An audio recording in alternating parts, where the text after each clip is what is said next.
Welcome back. This is South Africa Tonight, and let's turn our attention now to continental diplomacy. President Ramaphosa has taken over as the African Union chair. It's a rotating position that lasts 12 months. Peace and security, gender empowerment, and silencing the guns are among his key priorities. But with so many pressing issues on the domestic front, the question is, can the president afford to split his focus?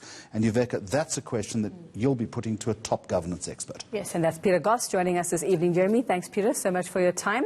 Well, before we get to that question, I suppose the one we have to ask first, is Cyril Ramaphosa the right person for this job, considering what's happening at home? We've been tied down to this job since last year or so.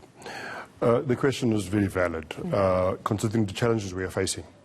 The task is about ensuring governance in Africa is at its peak. One of the means for ensuring governance in Africa is at its peak is signing up to an African peer review mechanism. So the central task here is to oversee that governance in Africa is implemented across various contexts. One of those contexts, no doubt, is economic and social upliftment. So economic governance is central to it. So let's connect that to corporate governance, which is economic governance for the business sector. I wonder how well we are doing in South Africa with corporate governance, secondly.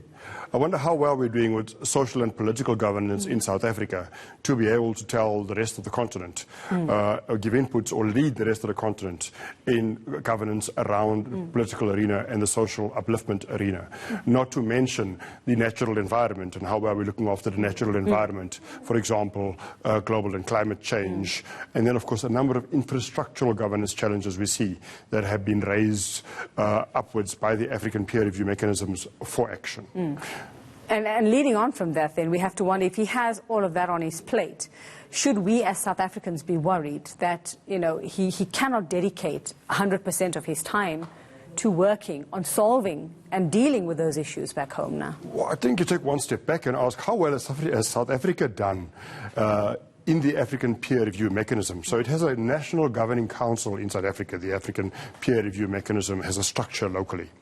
That structure has been somewhat dysfunctional over the course of the last 8 years. It's hardly met, it's hardly got direction, and the question really is, are the right people represented on that structure? So that is the structure that has been giving him feedback as he goes into his responsibilities in the African Union. I don't know that he's empowered from lessons learned in his own country to go and give guidance on a continental level for governance in these multiplicity of areas. Are there lessons that he's learned here yet? I pray that there are lessons he's learned about what not to do in the South African context. I think we must give some kudos to our country for doing something over the last 25 years to uplift its people to an extent. But there are possibly quite a few uglies. Not possibly, there are certainly quite a few uglies that we have to manage. The corporate governance is nowhere near its peak, and economic transformation is nowhere near its peak. Global and climate behavior is nowhere near its peak. Infrastructure upliftment is nowhere at its peak. For example, we see, with the absence of power in itself, we seriously have some challenges that are, I'm not so sure we have lessons learned, positive lessons learned that we can take into Africa. The problem with the position, though, is it's a one-year position. I'm not so sure what anybody can do with a one-year distraction, leaving a country like ours in a state of serious governance challenges, to go and relatively interject, chair in some more wider forum. Some would argue it establishes a stronger network base for us to engage with across governance issues across the continent, to encourage free trade across the continent.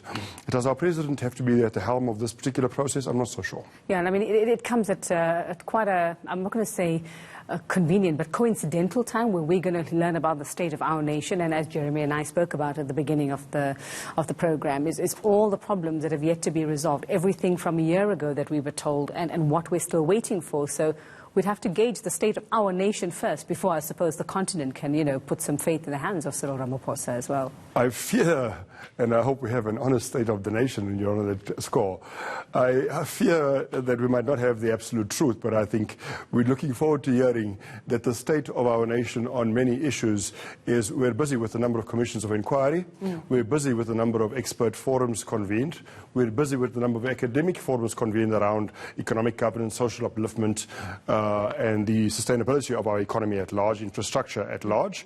And we're looking forward to him reporting some results from these fora that are sitting on his mandate to assess the state of issues. It's not going to be the easiest one this year, Peter, I can tell you that. Now, just to talk about the AU itself, and if I remember correctly, in the past, it has been criticized for not being a very effective body in dealing with issues on the continent. Now, can Cyril Ramaphosa, does he have it? I mean, you know, let's take into account everything that has happened. Like you say, there are a few good things. There are some things that have happened to sort of buoy South Africa and put us on the stage for a bit. Can he change that opinion, or can he change that perspective of the AU and what people seem to think about it or not think about the AU? I don't think that our country is in a position right now to serve as a role model for the continent, to open up free trade, to open up economic development on the continent and a global playfield through the continental leadership role.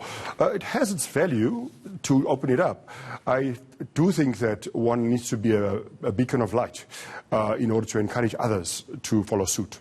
So he'd need to strike a serious balance between South Africa's priorities and Southern Africa's priorities as role models in the SADC region, vis-a-vis the role of an African Union leader. And in so doing, I think he'd need to sit down and say, these are my top 3 priorities over the course of just 12 months. Alongside that, they're going to have to be a slightly hands-off role. I cannot see him run our country in its current state of political insecurity too, while making sure that he can... My next question is where he fits into his own political organization as well, or doesn't fit, or... Precisely the point. And if you were engaged with some of the APRM, African Peer Review Mechanism interventions and dialogues in South Africa, some of us have been fortunate to have been, one of the biggest question marks is civil society asking the question, has this African Peer Review Mechanism's performance facets been fulfilled by South Africa through its governing council for the APRM? The resounding answer is, we are not doing well with fulfilling our obligations in terms of the African Peer Review Mechanism and performing in relation to its governance elements. Okay, so not setting the example that we should be. He's got a tough task ahead, hard enough to wear one cap, but wearing 2. We wish Cyril Ramaphosa the best of luck. Let's wish South Africa the best of luck this week as well. Thank you very much, Peter Goss.